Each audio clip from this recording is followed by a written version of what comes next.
नेहमी असंच होतं की एका हातावर मेहंदी काढली की दुसरा हात तसाच राहतो. पण आज आरव म्हटला की मी मेहंदी काढतो. छान त्यांनी मेहंदी काढून दिली.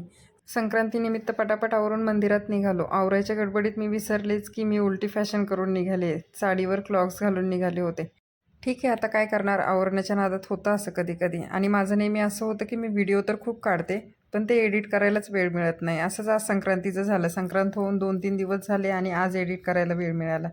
पण आता काय करणार, सगळंच मॅनेज करायचं म्हटलं तर.